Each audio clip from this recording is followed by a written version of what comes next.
Subscribe and share my channel Sudarsana. నమస్కారం. శ్రీమద్ భగవద్గీత 15వ అధ్యాయము పురుషోత్తమ ప్రాప్తి యోగము నుండి శ్లోకములను నేర్చుకుందాం. ఓం శ్రీకృష్ణ పరబ్రహ్మణే నమః. శ్రీ గురుభ్యో నమః. శ్రీమద్ భగవద్గీత 15వ అధ్యాయము పురుషోత్తమ ప్రాప్తి యోగము 3-4 శ్లోకములు.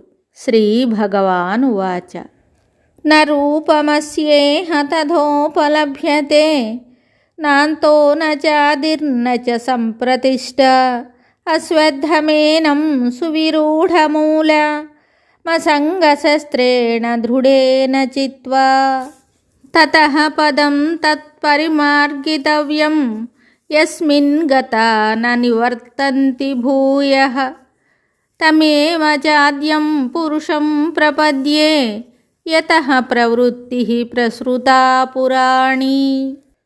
న రూపమస్యేహ తథోపలభ్యతే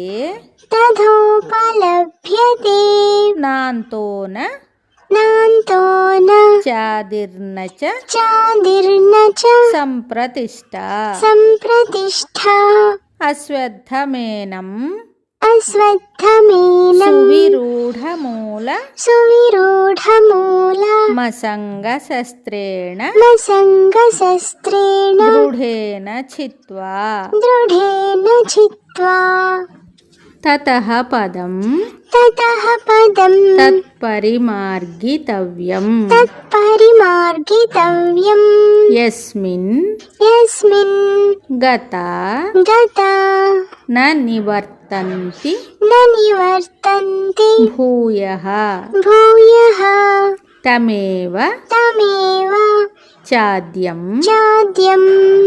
పురుషం ప్రపద్యే యతః ప్రవృత్తిః ప్రసృతా పురాణి.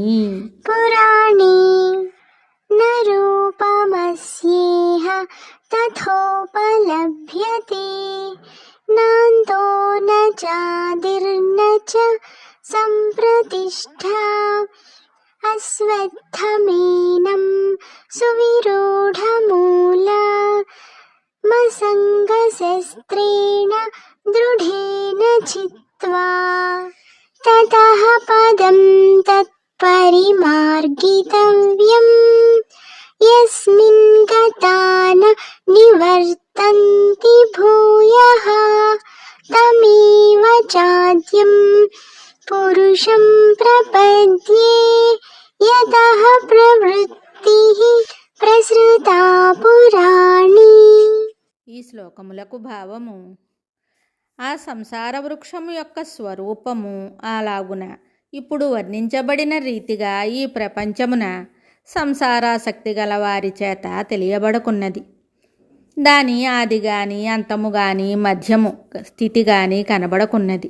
గట్టిగా వేళ్లు నాటుకొనిన ఈ సంసారమును అశ్వత్థ వృక్షమును అసంగమను బలమైన ఆయుధముచే నరికివేసి ఆ తరువాత ఏ స్థానమందు ప్రవేశించిన వారు మరలా వెనుకకు సంసారమునకు రారో, ఎవరి నుండి అనాది అయిన ఈ సంసార వృక్షము యొక్క ప్రవృత్తి వ్యాపించెనో అట్టి ఆదిపురుషుడకు పరమాత్మనే శరణు పొందుచున్నాను అను ఇట్టి భక్తిభావముతో ఆ పరమాత్మ పదమును వెతకవలయును. క్రిందటి శ్లోకములందు వర్ణించబడినలాగున ఊర్ధ్వమూలముగా అధశాఖలుగా ఇత్యాది రూపముగా ఈ సంసార వృక్షము ఎలా కనిపించుటలేదు. సంసారాసక్తి గల అజ్ఞానులకు అట్టి రూపము తెలియబడదు. దాని ఆద్యంత మధ్యములు కూడా తెలియబడవు. ఎలా అనగా వారు దానిలో మునిగి ఉండి సత్యమును తెలుసుకొనజాలకున్నారు. చీకటిలోనున్న వారికి వస్తువులు కనపడనట్లు, ప్రకాశమునందు వస్తువులు తెలియనట్లు, వైరాగ్యము, ముముక్షుత్వము, ఆత్మజ్ఞానము కలవారికి దాని స్వరూపము కనపడగలదు. ఈ సంసార వృక్షము అనాది కాలము నుండి ఉంటూ అతి విశాలముగా శాఖోపశాఖలుగా వ్యాపించి బాగుగా వేళ్లు తన్నుకొని ఉన్నది.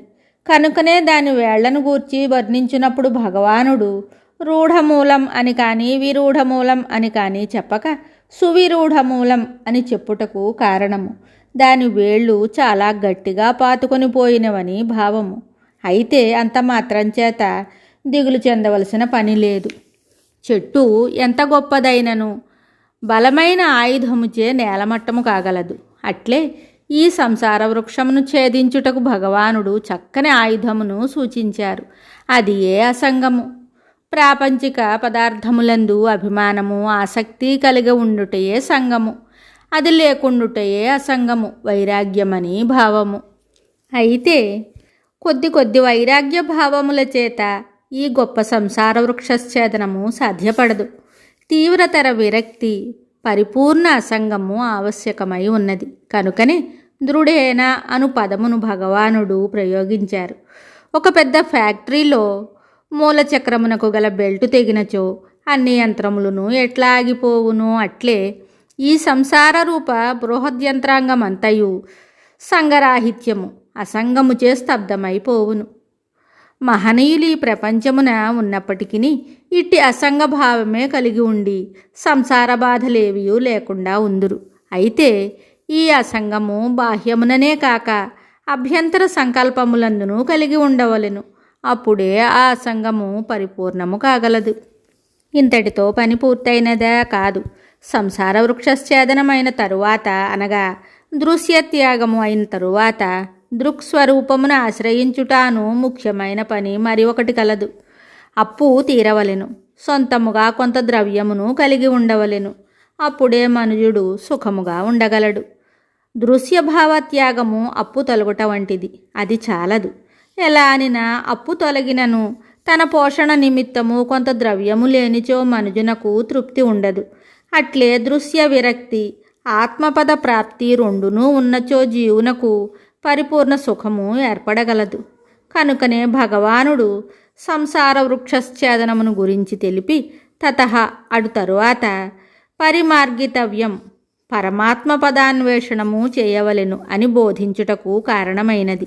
ప్రపంచములో అనేక పదవులున్నప్పటికీ అన్నిటికంటే గొప్పది పరమాత్మ పదవియే. కావున దానిని అనుసరించవలనని అన్వేషింపవలనని ఇక్కడ చెప్పబడినది.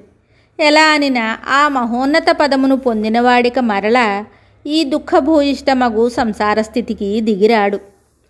బ్రహ్మాండమునందు ఏ లోకమునకు పోయినను తిరిగి రావలసిందే, మరలా పుట్టవలసిందే. కానీ భగవంతుని పొందినవాడు, ఆత్మ పదవిని అధిష్ఠించిన వారు మరలా జన్మించరు. అది శాశ్వత పదము. పూర్ణ దుఃఖరాహిత్యము దాని వలననే కలుగును. కనుకనే అన్ని పదవులలోనూ అది సర్వోత్కృష్టమైనది. కాబట్టి విజ్ఞులందరూ దానినే అనుసరించి తరించుదురుగాక.